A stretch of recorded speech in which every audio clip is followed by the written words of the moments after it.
ദൈവത്തിൻ്റെ അതിപരിശുദ്ധമായ നാമം വാഴ്ത്തപ്പെടുമാറാകട്ടെ. ഇന്നത്തെ ബൈബിൾ വായന ഭാഗം എബ്രായർക്കെഴുതിയ ലേഖനം 4:16. അതുകൊണ്ട് കരുണ ലഭിക്കുവാനും തക്ക സമയത്ത് സഹായത്തിനുള്ള കൃപ പ്രാപിക്കുവാനുമായി നാം ധൈര്യത്തോടെ കൃപാസനത്തിന് അടുത്ത് ചെല്ലുക. ക്രിസ്തുവേശുവിലേവർക്കും സ്നേഹവന്ദനം. എബ്രായ ലേഖനം 4-5 അധ്യായങ്ങളിൽ യേശു ക്രിസ്തുവിൻ്റെ മഹാപുരോഹിത ശുശ്രൂഷയെക്കുറിച്ച് പറഞ്ഞിരിക്കുന്നു. നമുക്ക് വേണ്ടി ദൈവസന്നിധിയിൽ ശുശ്രൂഷ ചെയ്യുന്ന ശ്രേഷ്ഠ മഹാപുരോഹിതനാണ് യേശു.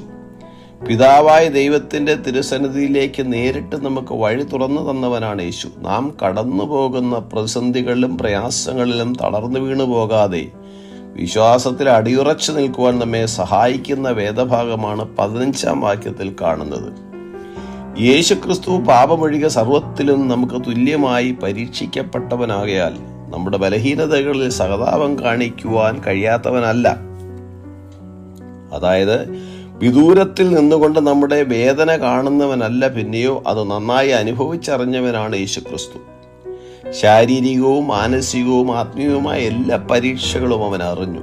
ദാഹം, വിശപ്പ്, ക്ഷീണം, ഏകാന്തത, വ്യാകുലത, സാത്താൻ മൂലമുള്ള പരീക്ഷ, പിതാവായ ദൈവം ഉപേക്ഷിച്ചോ എന്നുള്ള തോന്നൽ, ഇവയെല്ലാം യേശു അനുഭവിച്ചറിഞ്ഞു. യേശുക്രിസ്തുവിന്റെ ക്രൂശുമരണവും അവന്റെ രക്തമൊരിക്കലായി യാഗമായി സമർപ്പിക്കപ്പെട്ടതിനാലും ധൈര്യത്തോടെ നമുക്ക് ദൈവസന്നിധിയിൽ പ്രവേശിക്കുവാൻ വഴി തുറന്നു. കർത്താവിൻ്റെ സഹായം ആവശ്യമായി വരുന്ന ഘട്ടങ്ങളിൽ, അതായത് തക്ക സമയത്ത് നമ്മൾ ലഭിക്കേണ്ട 2 കാര്യങ്ങളാണ് കരുണയും കൃപയും. എന്താണ് കരുണയുടെ ആവശ്യം? നാം ചെയ്തു പോയ തെറ്റുകൾക്ക് ക്ഷമ ലഭിക്കണം.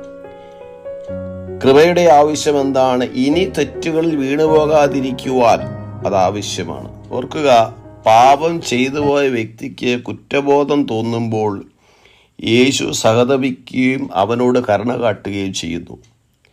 പരീക്ഷകളിൽ വഴി കാണിച്ചു തരുവാൻ യേശുവിന് കഴിയും. കാരണം അവൻ പരീക്ഷിക്കപ്പെട്ടവനാണ്, അതിൽ ജയിച്ചവനുമാണ്.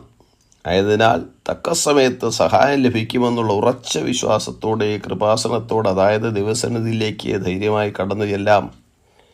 കരുണയ്ക്കും കൃപയ്ക്കുമുള്ള ഏകമാർഗം യേശുക്രിസ്തു എന്ന് ഏവരും അറിഞ്ഞിരുന്നെങ്കിൽ എത്ര നന്നായിരുന്നു.